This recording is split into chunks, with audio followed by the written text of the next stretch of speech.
ஆதித்யானது ஒன்றாயிரத்துல அழுதாரிக குரு சுக்கர நட்சத்திர ஆகவே கேதவேன அஸ்வா ஆதித்யானது ஒன்றாயிரத்துல அழுதாரிக குரு சுக்கர நட்சத்திர ஆகவே கேதவேன அஸ்வா அதிதேவதா பிரத்யேவதாதிகார பகவதே आदित्यादि नवग्रह देवताभ्यः इदं नामामा नवग्रह देवता प्रसाद सिद्धिरतो अवग्रह देवता प्रीता अवग्रह दोषः निर्दोषोस्तु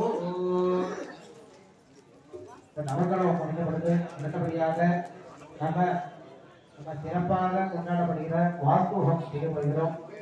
இந்த வாஸ்து ஹோமத்தினால எல்லாரும் யார் யார் சீக்கிரமா வீடு கட்டணுமோ அவங்க எல்லாம் வீடு கட்டலாம், நிலங்கள் வாங்கலாம், நிலங்கள் வாங்கலாம். நம்ம வீட்லையும் சரி இன்னும் ஒரு வாஸ்து தோஷங்கள்லாம் இருக்கக்கூடாதுன்னு இப்ப மற்ற எல்லா ஹோமுமே இந்த பெண்கள்ல தான் இருக்கும். அதனால இந்த பெண்களோட ஆங்கிட்டு போய் கூட இந்த வாஸ்து பூஜை பண்ண நம்ம வீட்டில் இருக்கிற வாஸ்து தோஷங்கள்லாம் போகும். வீடு கட்டினா சீக்கிரம்